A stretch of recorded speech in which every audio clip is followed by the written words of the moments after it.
Greetings, this is Fallonheart. So I watched Knights of Guinevere today by Glitch with two of my friends. One of my friends basically described it as designed by commission. He just thought it felt very, very forced and wasn't remotely a fan. Another one of my friends thought essentially it was okay. There's something there to it. It was okay. And I thought it was pretty fucking boring, to be honest. Now, I will say what I like about it, in that the lighting in some of the scenes is beautiful. The use of lighting for, like, atmospheric shots and moody shots, really, really, really good. Like, really good. If they make use of that for future episodes, it's going to really capture mood quite well. And also the transitions between bright and happy cartoon fantasy land to dull and dark and depressing reality. It did that once or twice, and that every single time they did that, that was a really nice piece of direction and like animations, just very basic, but they did it quite well. This big juxtaposition between bright and happy and shiny fantasy and dull dark reality. Very, very good. But to be perfectly honest, we've seen this kind of stuff before. Like, it's nothing really revolutionary. It's nothing really all that interesting. But we've seen it. Dystopian sci-fi future, corrupt, fucking rich people, corrupt organizations, corrupt organizations with, like, happy faces. I mean, fuck, the Fallout series does this with the Pip-Boy. Like, Vault-Tec is an evil organization. Let's not twist hers. But Vault Boy is this cute, happy mascot. Disney does it with Mickey Mouse, and we all know Disney's evil as shit. Nintendo does it with practically all of their IP, and we all know Nintendo's evil as shit. It's like, we've seen this kind of thing where they mix cute and happy and innocent things with dark, underbellies. We've kind of seen it, and it's just kind of like, none of it really hooked me. None of it hooked me. My basic take was like, I'll wait for episode 2. And the reason why I say that is because I slept on Amazing Digital Circus for the longest time, specifically because of the pilot. I think the pilot for Amazing Digital Circus is complete and utter trash. I just think it's fucking terrible. However, episodes 2 onwards is some of the best indie animation on the internet. Like, it's really fucking good. Like, Amazing Digital Circus episodes 2 onwards, really, really fucking good. The pilot, trash. And I didn't bother with the rest of it because of them.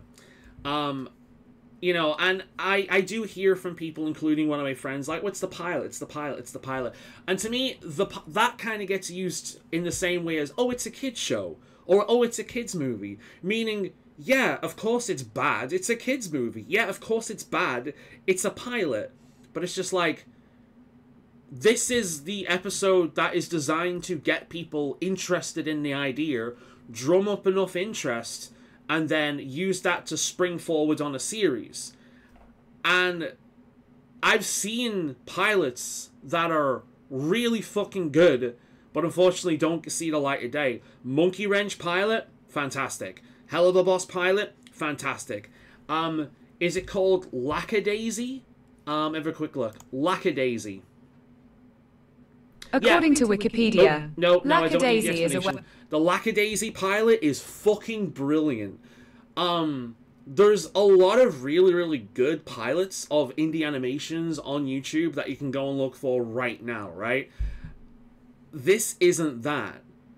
It's just kind of dull. And I'll be completely honest, the Steven Universe character design really puts me off. I'm not a fan. I'm really not a fan of the Steven Universe, like, art style. And that's what they're going with. It also comes like Steven Universe art style puts me off not just because of the art style itself, but because of the kind of fandom Steven Universe attracts that I want nothing to do with. And it's just like, I feel as if it's going to be a show that's kind of going to be right up its own ass. I think it's saying a lot, but really it's saying the same shit we've heard from a billion different pieces of media going back years. Evil corporations are evil.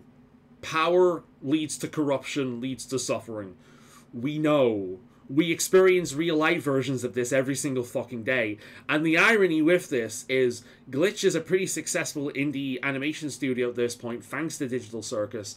And the very first pilot episode contained a shit ton of merch. Like, as soon as it launched, merch. They're like, because they know this is going to be big because Amazing Digital Circus, you know?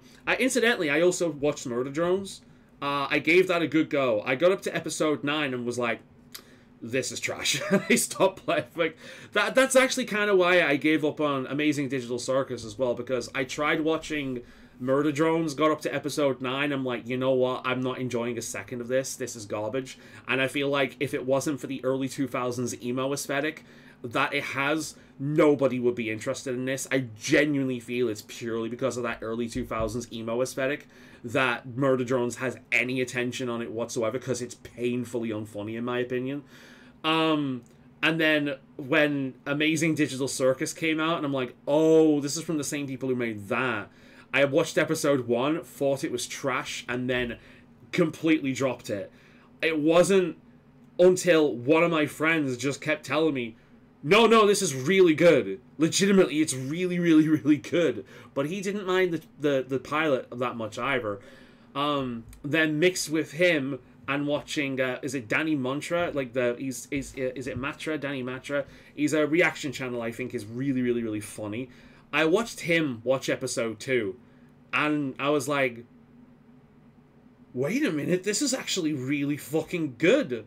So I decided to catch up, and I watched all of Amazing Digital Circus, and after episode 1, no, it's fantastic. It's some of the best indie animation on YouTube, if not the best. Hell of a Boss I still like more, but I do think on a technical level, Amazing Digital Circus is definitely better. So yeah, it's one of those things where it's like, my takeaway is, I thought it was kind of designed by committee, like my friends. I thought it was pretty boring. I'm not really a fan of the character design. I feel as if the basic plot has been done a billion times before. You know, and I'm not really remotely impressed. I can see talent's gone into it, but and I will wait for episode 2 before I decide whether or not I give up on this entirely. Because apparently it is seemingly the norm for pilots to be bad and the show to be better after that, which I think is daft. I mean, I know you could argue that the pilot for Hell of a Boss is one of the worst episodes, and it gets better from that, but just because it was one of the worst episodes doesn't mean it was bad. It's kind of like Tales of Earthsea is Studio Ghibli's worst movie, but it's still fucking good. You know what I mean? That's kind of like what it was with Hell of a Boss. Like, the pilot's one of its worst episodes, but it's still fucking great. Again, Lackadaisy's pilot is fantastic. Monkey Wrench's pilot is fantastic. I feel like the whole idea of it's a pilot, so don't expect much, is kind of crap.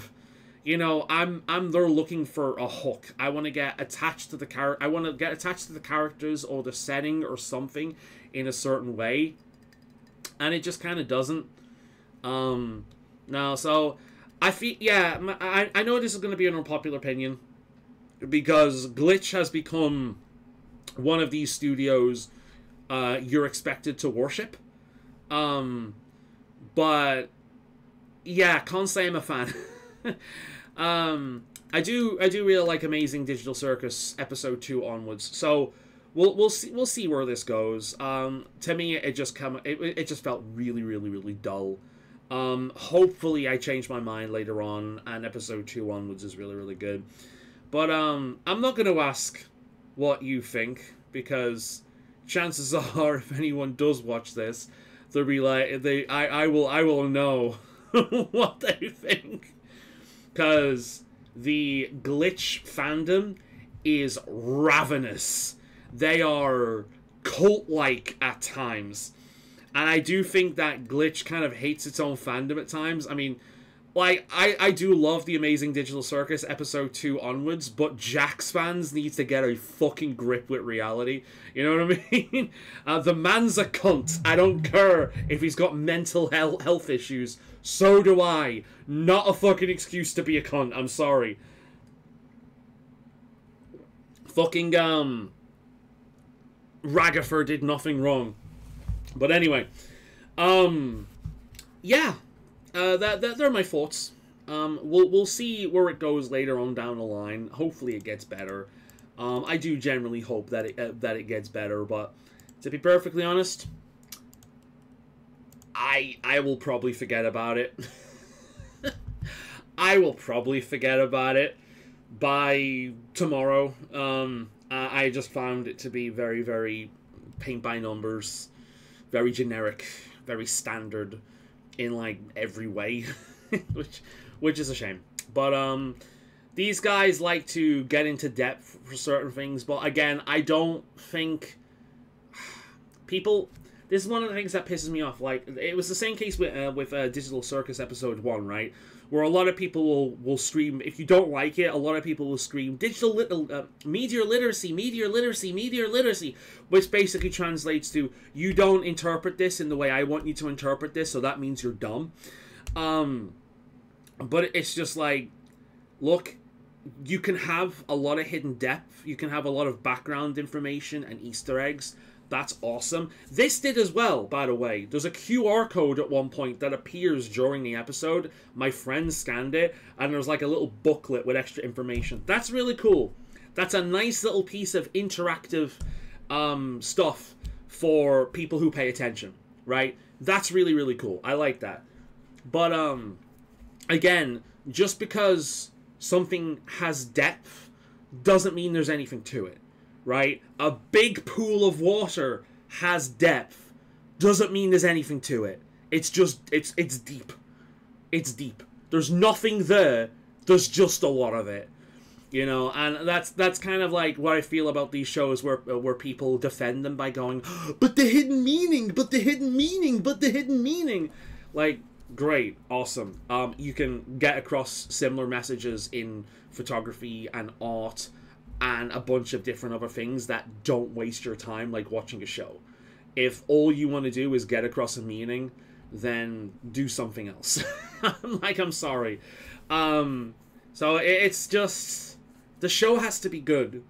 You can't just slap a meaning on something and be like, oh look, art, you know, like sticking a banana to a wall and being like, what does it mean? What does it mean? It means you put a banana on the wall, and because of its location, people are like, oh, art, you know. And that'll be like what it's with this what it's with this, because of the names attached to it. People are going to be like, oh, it's genius, and it's just kind of trite. So yeah, I've got a feeling I'm going to very much be in the minority with this. I don't like hating things. I always love having new independent animation to enjoy. I greatly look forward to new Hell of a Boss episodes, to new Digital Circus episodes, and hopefully we'll get like more Monkey Wrench and Lackadaisy stuff in time, because Lackadaisy in particular was beautiful. That's one of the best. And we've only got like a pilot and I think like a few promotional things. Lackadaisy's so fucking good. I really want more of that one. But yeah, we'll see what comes of it. There was a new one that started recently as well, with ponies. Like, I watched recently and I'm like, this has no right to be this good. Again, a fucking pilot, by the way. And it's this rogue AI in the shape of a My Little Pony that are creating other ponies to like control the world or some shit. I can't quite remember, but it had no right to be as good as it was. Pilot, really good. So, you know, like, oh, don't expect much, it's just a pilot. Like, nah, that's a cop-out. Like, oh, it's just a kid's show, it's just a kid's movie, so it's supposed to be bad. Like, no, they can be really good. I don't like that. I feel as if it's just a cop-out. But there are my thoughts. They're my thoughts. They're not going to be popular thoughts, but they are my honest thoughts. Yeah, well, I hope episode 2 is a lot better. I hope episode 2 grabs me. But we'll see. Until then, bye for now.